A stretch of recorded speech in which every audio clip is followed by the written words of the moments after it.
ব্যতিক্রম কিভাবে বুঝায় আপনাদেরকে, এই ভাষাটা কিভাবে বুঝায়, গভীর রাখত। ব্যতিক্রম হচ্ছে এরকম, একজন যুবক বিয়ে করেছে, একটা ছেলে বিয়ে করেছে। বিয়ে করার পর বাসর রাত্রে ওর স্ত্রীকে বলছে, সাফিয়া সারাটা দিনমান ভালো থাকলাম, আল্লাহ ভালো রাখলো, ঈশার নামাজ পড়লাম, আর তারপরে খাওয়া দাওয়া করে দুজনায় বিছানায় আসলাম, কিন্তু আমার পেটে হঠাৎ ব্যথা কেন শুরু হলো বলো তো? তোর স্ত্রী বলছে, দেখো অসুখটার ব্যাপারটা হচ্ছে আল্লাহ পাক মানুষকে অসুখ দিয়ে না দিয়ে পরীক্ষা করে। হয়তো আল্লাহ তোমাকে ভালোবাসে তাই তোমাকে অসুখ দিয়েছে, ধৈর্য ধারণ করো, আল্লাহর কাছে দোয়া করো, আল্লাহ নিশ্চয়ই ভালো করবেন। রাত্রি কত হলে তখন ডাক্তার দেখাবে, ট্রিটমেন্ট করবে, আগে তো দোয়া করে নাও, তারপরে দাওয়াটা করবে। কথা বুঝেন কি? এইভাবে সান্ত্বনা দিল কে? স্ত্রী, অর্ধাঙ্গিনী। এখন সান্ত্বনা যতই দেখ, কিন্তু পেটের যে ব্যথা, যে যন্ত্রণা, এটা তো তাকেই সহ্য করতে হয়, বর্জন করতে হয়। এখন কোন রকম ভাবে এই কথা ওই কথা বলতে বলতে সুরের সাথে ওয়াক হয়ে গিয়েছে, মুয়াজ্জিন আযান দিয়েছে। এত পেটে যন্ত্রণা হয়, তারপর সালাত আদায় করা লাগবে, তাই সে মিসওয়াক করে সুন্দর করে ওযু করে মসজিদে গিয়েছে, মুয়াজ্জিন আযান দিয়েছে।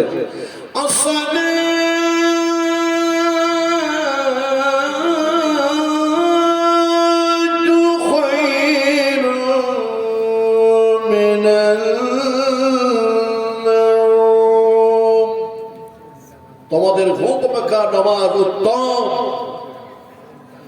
মুমিন থাকতে পারে না, মুত্তাকিন থাকতে পারে না, খোদা ভীরু থাকতে পারে না, রাসূলের প্রেমিক থাকতে পারে না, বিছানা ত্যাগ করে, স্ত্রী ত্যাগ করে মসজিদে চলে গেল, ইমামের পেছনে সালাত আদায় করলো। মুক্তাসার আলোচনা করবো, যেহেতু গত রাত্রে আমি বাংলাদেশ বর্ডারে বক্তব্য রাখছিলাম।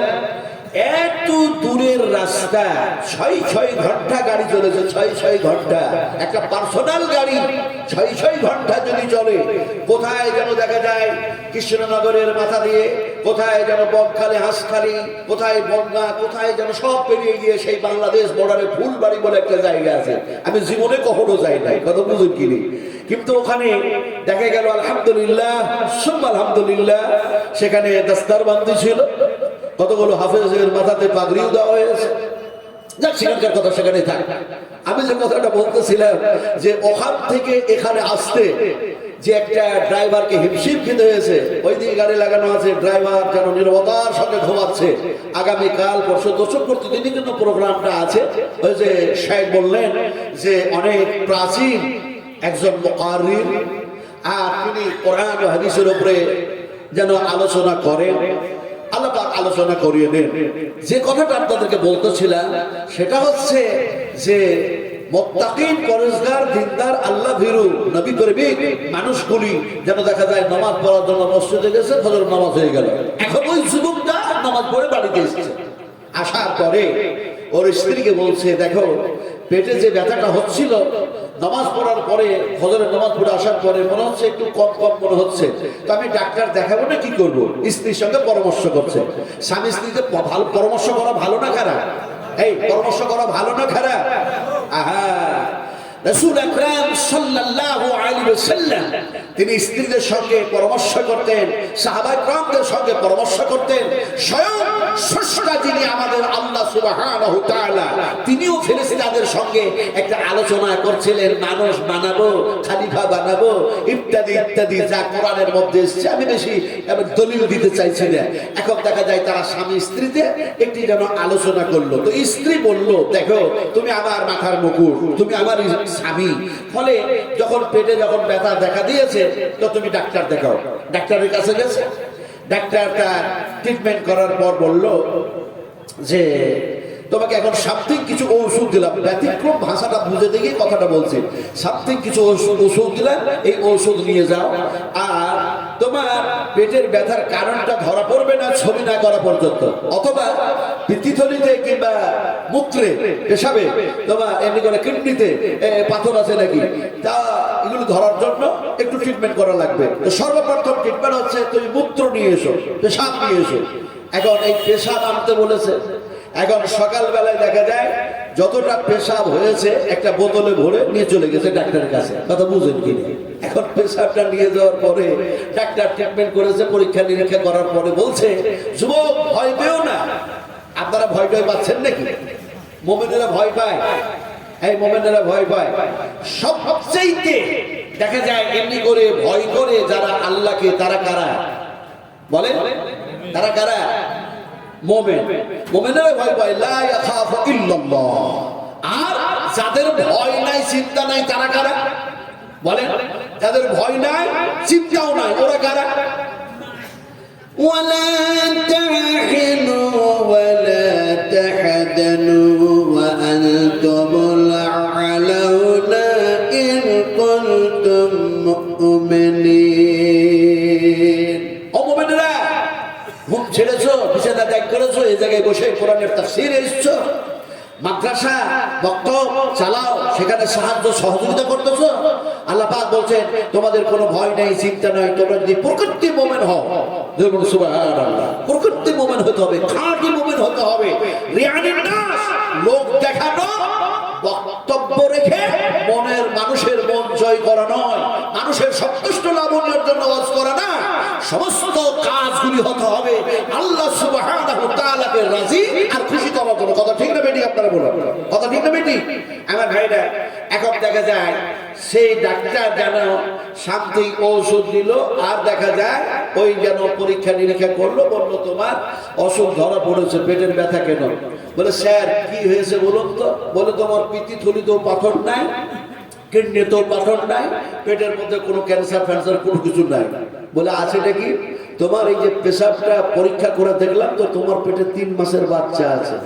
ব্যতিক্রম, 3 মাসের বাচ্চা। পুরুষের পেটে কোনদিন বাচ্চা হয়?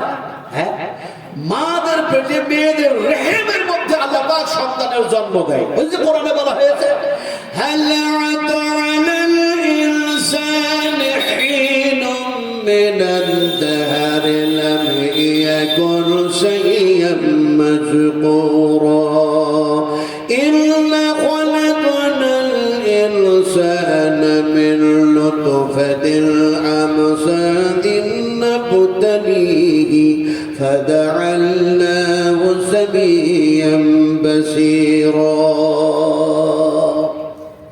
বিস্তারিত আলোচনায় না গিয়ে সংক্ষিপ্ত ভাবে বুঝে। আপনারা কি বিরক্ত হচ্ছেন?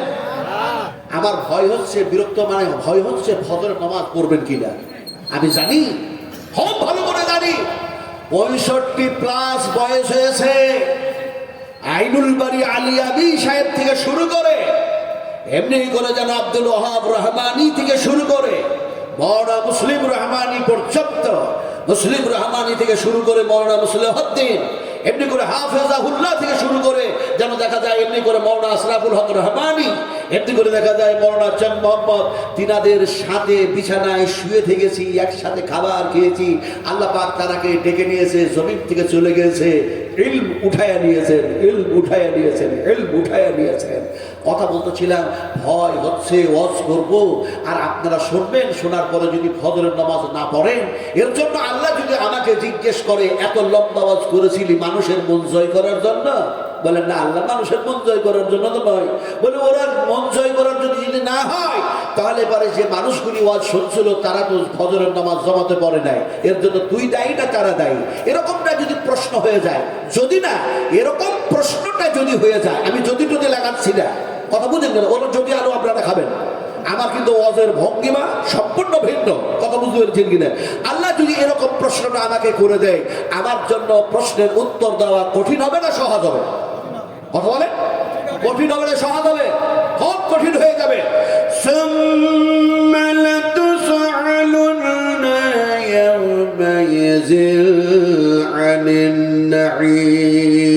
আল্লাহ পাক যদি প্রত্যেকটি নিয়ামতের হিসাব দেন, বান্দা বান্দের কাছ থেকে হিসাব দেওয়া কঠিন, জটিল আর কঠিন হয়ে যাবে। জটিলটা কি, কঠিনটা কি, এই দুইটা শব্দের উপরে যদি তাফসীর করা যায়, বিশ্লেষণ করা যায়, কয়েক ঘন্টা সময় কেটে যাবে। লম্বা করবো না, আলোচনা কি করছিলাম? এখন দেখা যায় ওই যুবকটাকে বললো তোমার পেটে 3 মাসের বাচ্চা আছে, যেও চিন্তা কম ছিল পেটে ব্যথার জন্য আরো চিন্তা তার বেড়ে গেল। কথা বুঝেন কিনি? চিন্তা বেড়ে গেল। বাড়িতে আসলো, স্ত্রী বলল কি হয়েছে? ডাক্তারের কাছে গেলে ও অসুখ ধরা পড়েছে, বলে হ্যাঁ ধরা পড়েছে। বলে হয়েছে নাকি? বলে আর বলো না, ডাক্তার আমার পেশাব পরীক্ষা টরীক্ষা করে বললো আমার পেটে নাকি 3 মাসের বাচ্চা আছে। আমার পেটে যদি 3 মাসের বাচ্চা থাকে তাহলে এই বাচ্চা যত আস্তে আস্তে কর্মে কর্মে বড় হবে আমার পেট তত বড় হবে, আর আমি তো বেঁচে থাকবো প্রসবের আগেই যেন দেখা যায় যন্ত্রণার ব্যথায় আমি মরে শেষ হয়ে যাব। আমি কেমনে কি মুসিবতের মধ্যে পড়ে গেলাম। যেমনি এই কথা যুবক বলেছে, এই ব্যতিক্রম কথা যেমনে বলেছে, তখন ওর স্ত্রী মুখে যেন কাপড় দিয়ে যেন হাসতেছে। হাসা কি নিষেধ আছে নাকি? কথা বলেন, হাসা নিষেধ আছে, কান্না করতে নিষেধ আছে। নবী শুধু বলেছেন কেঁদে যাও, হেসো না। কথা বুঝেন কি না? নবী বলেছেন হাসো কম কাঁদো বেশি, কিন্তু এরকম তো বলে নাই কেঁদো না, শুধু কেঁদে যাও হাসো না, এরকম করেছেন নাকি? আরে মানুষ হাদিস বয়ান করে কিন্তু হাদিসের সারমর্ম আমরা বুঝতে অনেক সময় ভুল করি। যেমন রাসূল করিম সাল্লাল্লাহু আলাইহি সাল্লামের কাছে একজন সাহাবী এসে বলছেন, হে রাসূল, আমার স্ত্রী আমার অর্ধাঙ্গিনী হজে যাবার জন্য প্রস্তুতি নিয়েছে, সে হজে যাচ্ছে, আর এদিকে আল্লাহ এবং আল্লাহ রাসূলের ডাক করেছে জিহাদের ময়দানে যাবার জন্য, তাই আমি জিহাদের ময়দানে যাওয়ার জন্য আমি প্রস্তুতি নিয়েছি। হুজুর, আমি কি জিহাদের ময়দানে যাব? আমার স্ত্রী কি যেন এমনি করে হজ করার জন্য সেই যেন দেখা যায় বাইতুল হারামে তওয়াফ করার জন্য চলে যাবে? রাসূল আকরাম সাল্লাল্লাহু আলাইহি ওয়াসাল্লাম বললেন, না, এরকম হবে না। তোমার স্ত্রী হজে যাচ্ছে, তুমিও তার সঙ্গ সাথী হয়ে চলে যাও। খবরদার তুমি যেন তাকে একা ছেড়ে দিও না, আর তুমি জিহাদের ময়দানে যাওয়া লাগবে না। এখন এটা হলো হাদিস, কিন্তু এর সারমর্মটা হলো এরকম। তার মানে মহিলা তারা যখন কোনো ভালো কাজের জন্য যাক, চাই এমনি করে আর অন্য কিছু কাজের জন্য যাক, যেন মেয়েরা একা একা সফর শুরু না করে। শপিং মলে যাচ্ছে না, যাচ্ছে না। আধুনিক যুগ, যান্ত্রিক সভ্যতার যুগ, সায়েন্সের যুগ, বৈজ্ঞানিকের যুগ, ঐতিহাসিকের যুগ, কম্পিউটারের যুগ, মোবাইলের যুগ, ডিজিটালের যুগ। এই যুগের যেন মানুষগুলি তারা এমন হয়ে গেছে, আজ মেয়েরা একা একা সফর করে, লজ্জাও করে না। রাসূল আকরাম সাল্লাল্লাহু আলাইহি ওয়াসাল্লাম বলেছেন, একা সফর করো না, নইলে শয়তান তোমার সঙ্গ সাথী হবে। আল্লাহ পাক আমাদেরকে এই হাদিসগুলির প্রতি আমল করার তৌফিক দান করে। জোরে বলুন আমিন। একটু ভালো করে বলুন আল্লাহুম্মা আমিন। ঘুম টুম কত আসছে, এশায়ের যখন কথা শুনছে তখন ঘুম আসে না নাকি? এখন ঘুম আসছে না?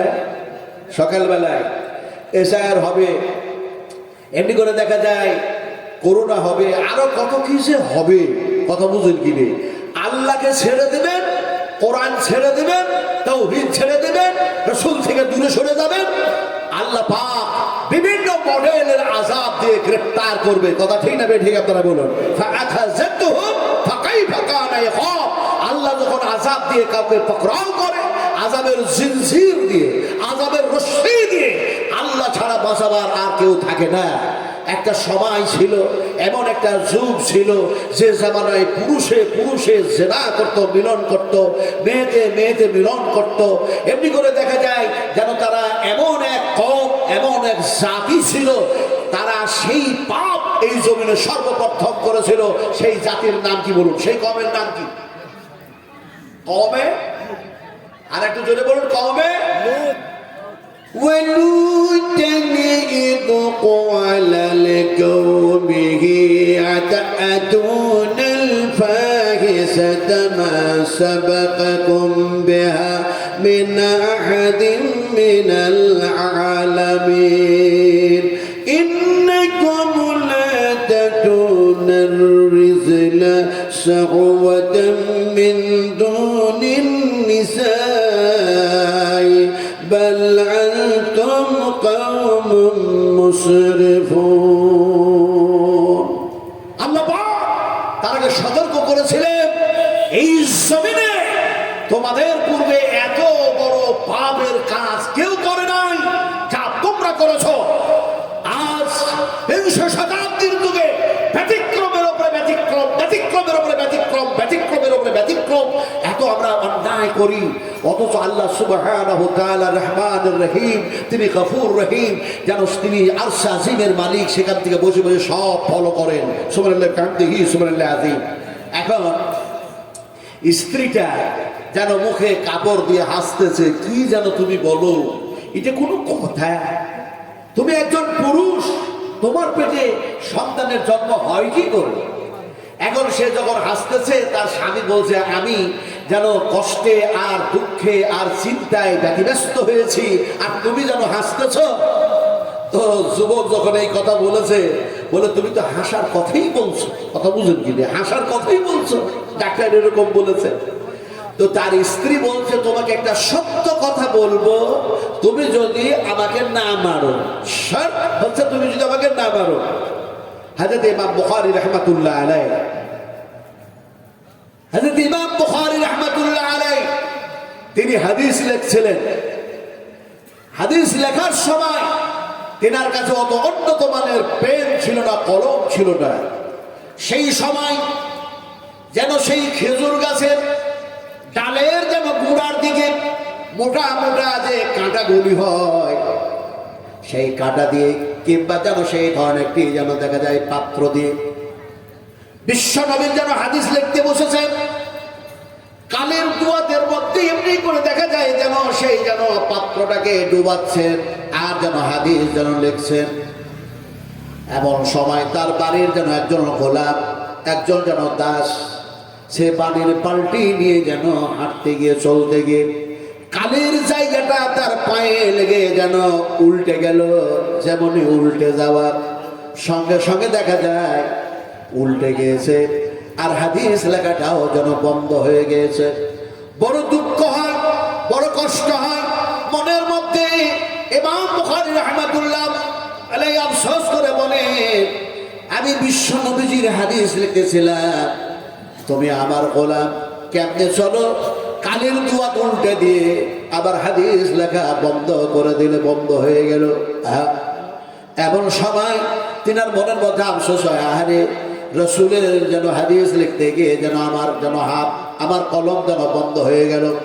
তাই তিনি যেন সুলফিনা আওয়াজে ঠান্ডা মস্তিষ্কে তিনি যেন বললেন, কাইফা তামসি, কাইফা তামসি, তুমি কেমন করে চলছো বাবা, কেমন করে চলছো, যে কালির দুয়ারটা উল্টে দিলে, আমার হাদিস লেখা বন্ধ করে দিলে।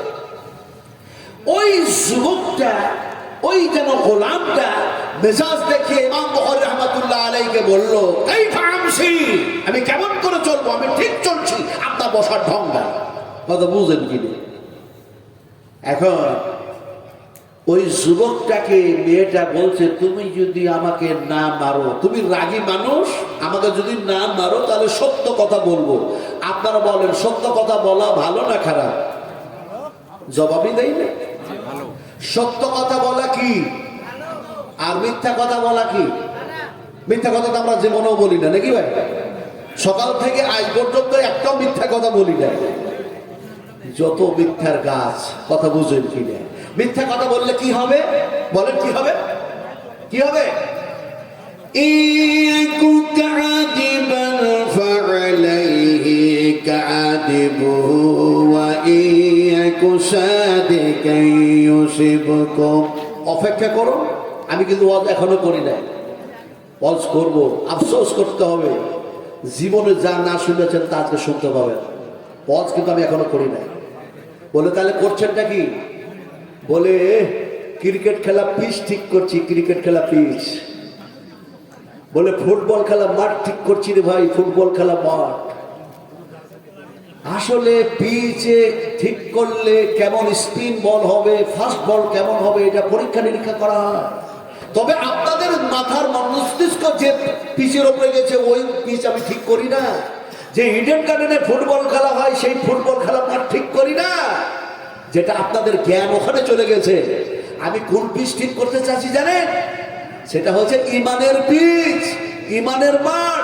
ইমানে যে মরিচা ধরেছে, ইমানের যে জং ধরেছে, ইমানে যে ময়লা বসেছে, এই ইমানের ময়লা জং মরিচা যদি সাফ করতে হয়, সবচেয়ে বেস্ট বেটার কেমিক্যাল হচ্ছে কোরআনুল কারীম, এছাড়া অন্য কিছু না। আল্লাহ এবং আল্লাহ রাসূলের কথা কোথা থেকে যেন বলে ভোজপুরি। আমি আব্দুল শুকুরকে বলছিলাম, আলহামদুলিল্লাহ সুম্মা আলহামদুলিল্লাহ, আমি একবার বলেছি নূর মোহাম্মদ আমার মাথা টিপতো দুবারে, আর বলতো মৌলানা আমার জন্য দোয়া করেন না, আপনাদের মতো যাতে বক্তা হতে পারে। আমি বলেছিলাম আল্লাহ যাতে আমার চেয়ে বড় বক্তা তোমার বানায় দেয়। আজকে 30,000 টাকা দিয়েছি, কথা বুঝেন? এত বড় বক্তা। হায় হায়, জার্জিস যখন বিয়ে করে না, তখন কালিয়াচকের মাটিতে আব্দুল্লাহ সালাফি হাফেজাহুল্লাহ আর আমি আছি, তো আমার পাশে বসে বলছে, भैया नजमा आलम साहब आपका नाम हम सुने हैं लेकिन देखे नहीं, तो आज जब मुलाकात हो ही गए तो आपका सामने एक दरखास्त हमारा है। क्या दरखास्त है? উনি বললেন আমার জন্য একটু খাস দোয়া করেন। আমি আল্লাহকে বললাম, আল্লাহ তুমি খুব বড় ধরনের নামি দামি বক্তা বানায় দাও। কথা বুঝেন কি রে, 1,15,000 টাকা ভিজিট, কথা বুঝেন কি রে, কি অবস্থা। আসলে আমি বলতে চাইলাম কি, বলতে আপনাদেরকে চাইলাম যে আমি নাজমে আলম আপনাদের সামনে কোরআনের আয়াত দিয়ে ওয়াজ করছি। যতবার আয়াতগুলি শুনবেন, আল্লাহ পাকের কালামগুলি যতবার শুনবেন, শুনলে নেকি হবে না গুনাহ হবে? কথা বলেন, এই গুনাহ হবে না নেকি হবে? নবীজি বলেছেন কোরআন তেলাওয়াতকারী কোরআন তেলাওয়াত করে যার নেকি সঞ্চয় করে, নেকি পেয়ে থাকে, আল্লাহ পাক নেকি প্রদান করে থাকেন। ততরূপ কোরআন তেলাওয়াত শুননেওয়ালাও তার সমতুল্যই যেন নেকি পেয়ে থাকে। সুবহানাল্লাহ বললেন না? সুবহানাল্লাহ বললে মনে হয় বেদাত হয়ে যাবে নাকি? এই বলেন সুবহানাল্লাহ বললে বেদাত হয়ে যাবে? তাহলে সুবহান রাব্বিয়াল আলা পড়েন না? সুবহানাল্লাহ সুবহান রাব্বিয়াল আলা কেন পড়বেন?